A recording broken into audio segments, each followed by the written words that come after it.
Hello everyone. Welcome to our channel Minutes Audiobook. Today we explore into The Art of Public Speaking by Dale Carnegie, JBSNY. Learn how to become a confident, effective speaker. What are you afraid of? Spiders? Small spaces? Heights? For many, our biggest fear, more fearful than jumping off a building or out of a plane, is public speaking. But why? Why is public speaking such a terrifying thing? As you'll find out, speaking in front of strangers is an art that requires practice. Many teachers begin teaching public speaking on how to speak publicly. They study voice, gesture, and the rest, but this approach is futile. Instead, the best way to improve is to just do it. In fact, it is an ancient truism that we learn to do by doing. Once you have begun speaking, you can then improve by observing your speeches, fixing the mistakes, and listening to constructive criticism. So take the plunge and the rest will fall into place. You'll be a master speech in no time. Of course, it'll take lots of practice, but you'll learn the tips and tricks from author Dale Carnegie to make the most of your practice. You'll learn everything, including how to overcome your stage fright to the importance of arranging your audience. So if you're ready to take the plunge, let's begin. Book Contents. Introduction. Chapter 1, Conquer Stage Fright. Chapter 2, The Sin of Monotony. Chapter 3, The Importance of Arousing Emotion. Chapter 4, The Importance of Gesticulation. Chapter 5, A Good Voice Comes from Good Health. Chapter 6, Turn Your Audience into a Crowd. Chapter 7, The Foundation of Your Speech Relies on the Strength of Your Arguments. Chapter 8, The Importance of Using Your Imagination. Chapter 9, Conclusion. Introduction. Training in public speaking is not a matter of external factors. It doesn't rely on imitating the greatest or conforming to the standards of society. Public speaking is about the man himself. It's about the message he is uttering that must be worthy of being given. Unless there is something of value within, no tips or tricks of training can perfect the delivery of a speech. Therefore, training for public speaking must begin with self-development and exploration. Similarly, no amount of rules regarding voice culture, intonation, and gesture will have meaning unless you have something to say that has the power to inspire, influence, and bring people together. At the end of the day, no one can learn how to speak. Instead, one must jump in and learn through experience. Experience, then, is not only the best teacher but the first and last. Through experience, we have the opportunity to supplement, correct, and justify. We then must be trained in self-knowledge and have the ability to judge ourselves by the standards we have come to believe are right. Therefore, learning the methods presented in this book will simply become secondary matters. It's the full mind and a warm heart that are primary and paramount. For unless it be a full being that uses the methods, it will be like dressing a wooden image in the clothes of a man. Chapter 1, Conquer Stage Fright. Many students of public speaking continuously ask, how can I overcome self-consciousness and the fear that paralyzes me before an audience? Think about this.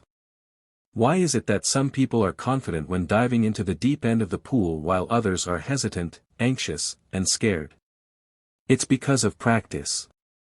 You can read all the books and learn all the tips of public speaking, but if you never dive in, you'll never overcome the fear. Being stage fright is a fear that is known to many popular public speakers, and some master speakers never entirely overcome the fear. For example, Daniel Webster became so nervous during his first speech, that he had to take a seat before finishing it because he was so nervous. Similarly, great speakers like British statesman William Gladstone and American clergyman Henry Ward Beecher often became nervous before speeches. So the first step in mastering the art is to become absorbed by your subject. If you feel deeply about your subject, you will be able to think of little else. In other words, concentration allows us to distract ourselves from less important matters like how your hair and coat look while standing at the podium. Overcome your feelings of self-consciousness by simply consuming your mind with thoughts about your content. Next, it's equally important to have something to say. It's not simply enough to be absorbed by your subject, you must also have confidence in what you are saying. Many speakers make the mistake of approaching the podium with little preparation or previous knowledge on the subject. If you make this mistake, then you will certainly feel self-conscious, you ought to be ashamed to steal the time of your audience. Instead, prepare yourself by knowing what you're going to talk about, and how you are going to say it. Lastly, after preparing for success, expect it. If you prepare for success, success will come. Of course, this doesn't mean that you should be overconfident, instead, you should practice true humility. It's not the type of humility in which you become meek and cowering, but rather a strong, vibrant humility that opens you up for greater power of service. In fact, meek humility means that you believe that you will fail, and if you believe this, then there is no hope for you. You will fail.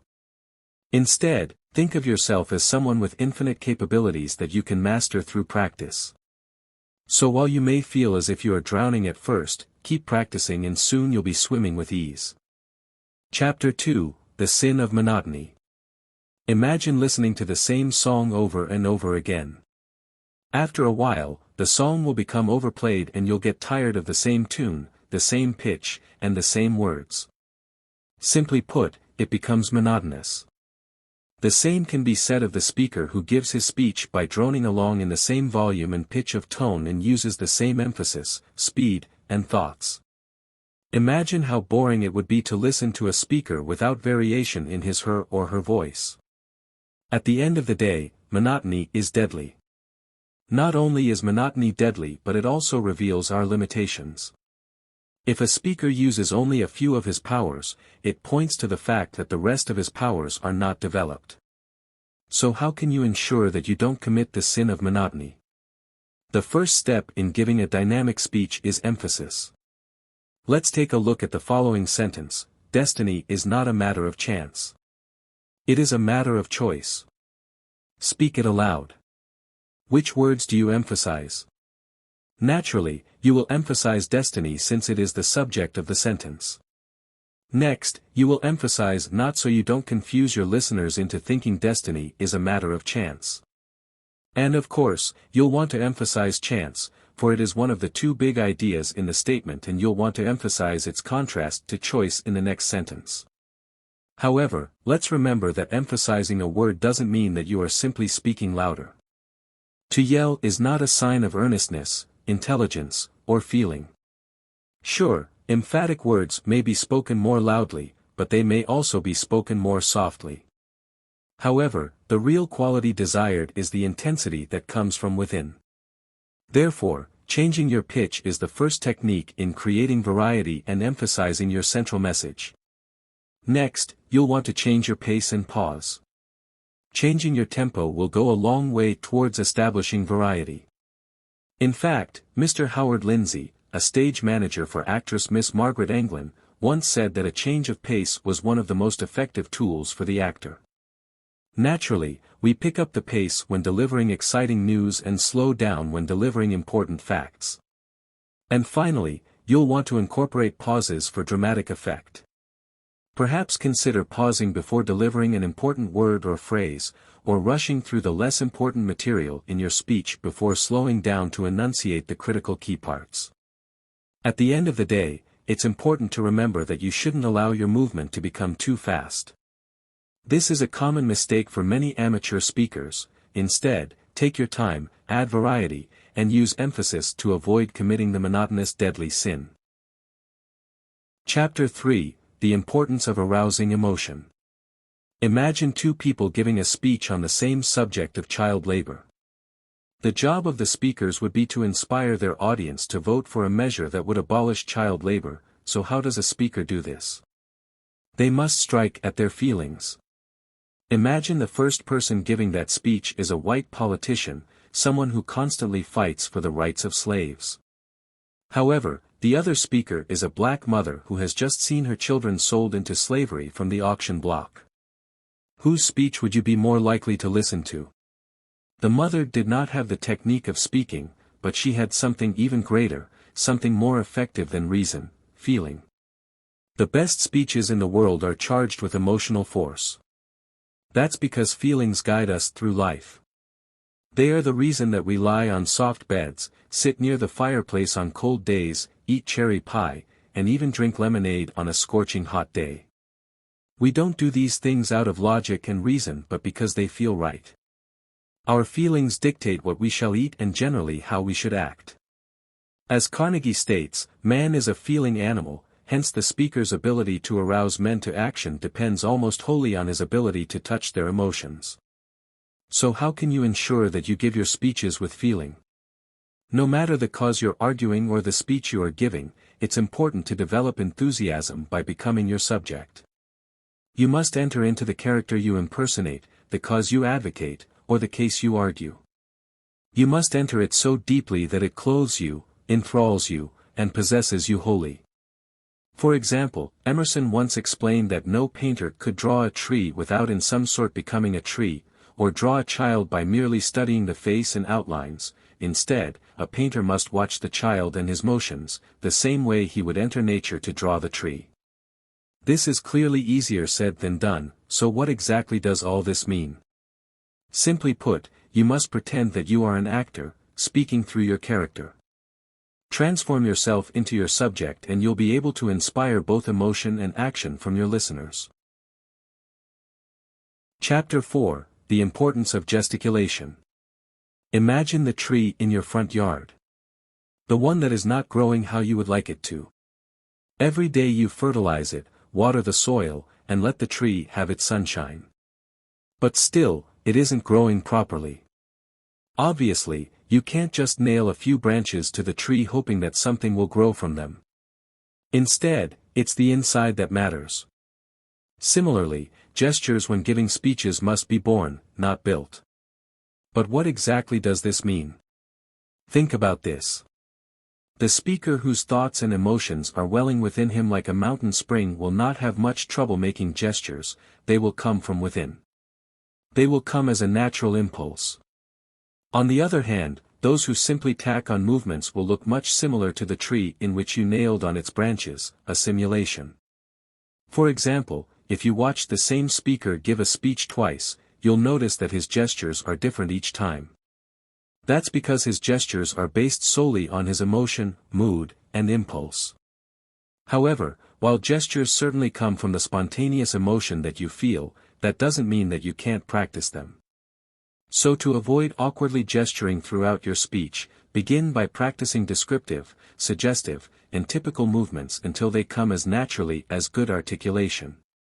You could also try watching yourself in a mirror, noting which motions are awkward and practicing them until your gesture change becomes organic and natural. While we're on the subject, let's talk about which movements you should avoid. Do not make short, jerky movements. Instead, let your movements be easy, and come from the shoulder rather than the elbow. Of course, don't go too extreme and include too many flowing motions either. Next, you'll want to avoid too much gesture. When we go through a major crisis in life, we rarely go through it with much action. For example, when you hear the news of your close friend's death, you don't just throw your hands up in the air and start lamenting your grief. Instead, you're likely to go sit quietly and brood in dry-eyed silence until the shock wears off. Similarly, when giving a speech, too much gesture will seem disingenuine and distracting. So do your best to avoid unnecessary gesticulation. You should also pay attention to the strength, poise, flexibility, and grace of your body. These are the foundations of good gesture. Practice by walking and standing before the mirror to conquer your awkwardness, and if you aren't naturally graceful, practice by dancing, doing yoga, or exercising. The goal is to get grace and poise in your mind. Lastly, keep your facial expressions in mind as well and be sure that your posture and your expression match the character of your speech. Chapter 5: A good voice comes from good health. A critic for the London Times once declared that acting is 9/10 voice work, and the same could be said for public speaking.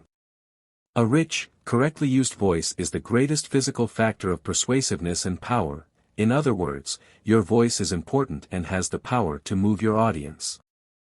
Gladstone himself once stated, 90 men in every 100 in the crowded professions will probably never rise above mediocrity because the training of the voice is entirely neglected and considered of no importance. Think about that.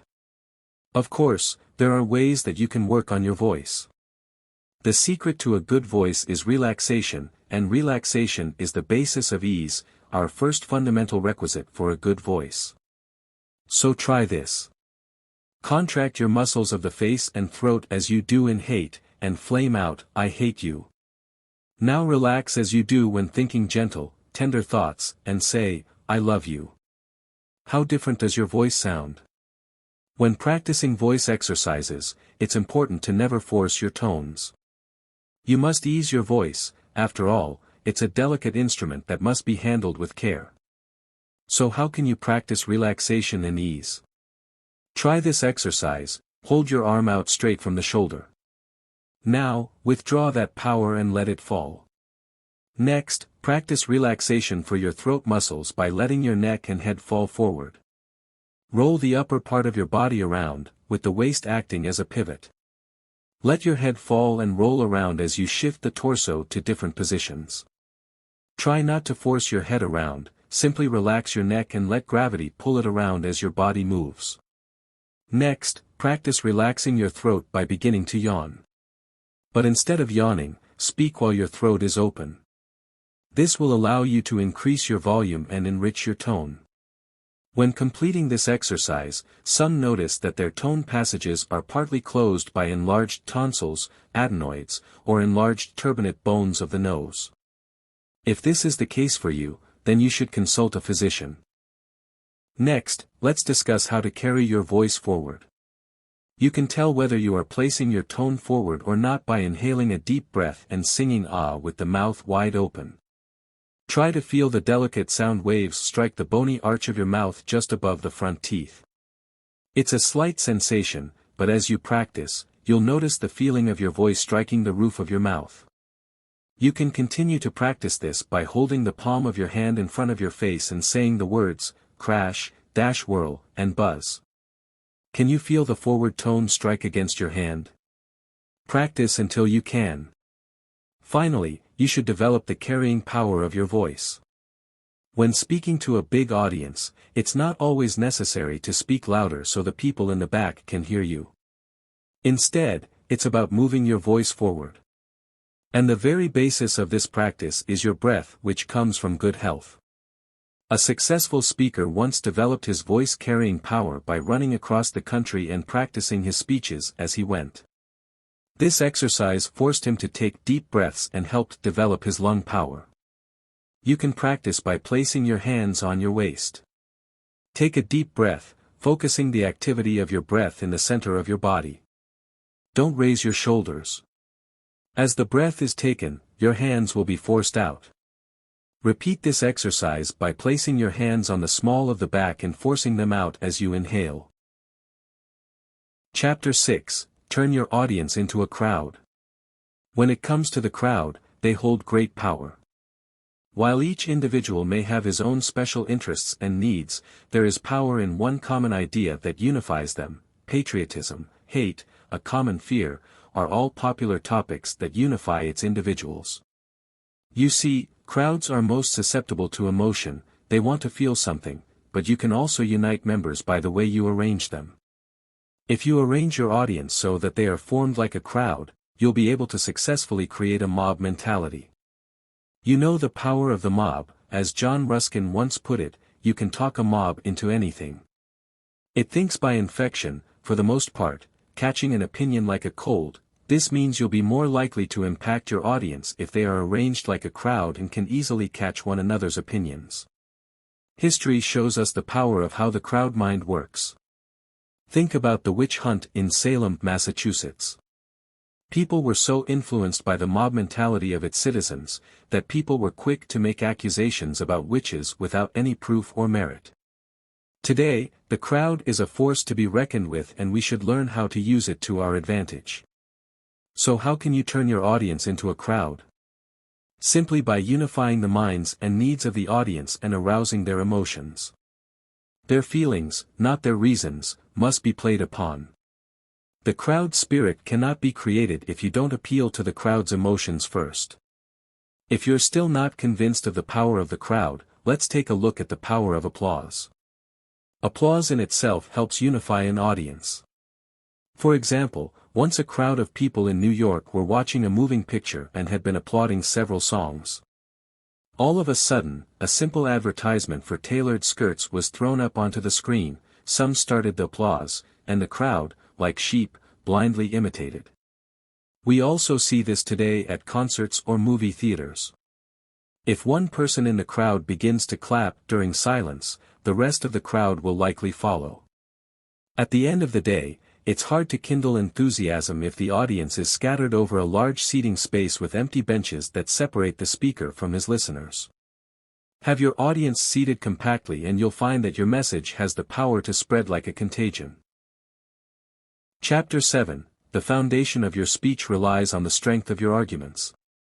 No matter how much practice and conviction you put into your speech, it will fail every time if you are unable to refute the arguments that many might use against you.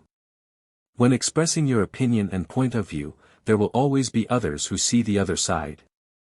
So before we can become a successful arguer, we will need to think about how we can do two things: build up an argument and then tear it down.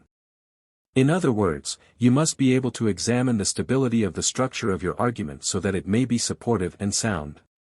It's also important, however, to detect the defects in your argument so that you will be able to demolish the weaker ones of those who argue against you.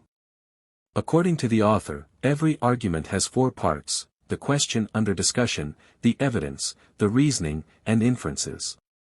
If you want to ensure that your argument is strong, you'll need to test your argument by analyzing these 4 parts.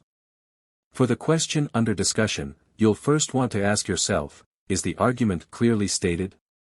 This means ensuring that all the terms in the statement mean the same to each disputant. For example, the meaning of the term gentleman may not be mutually agreed upon. Next, ask yourself if your argument is stated fairly. Does it include too much or too little? Does the formulation contain a trap of some sort? For the evidence of the argument, you must first ask yourself about the authorities and experts cited as evidence. Is the authority well recognized?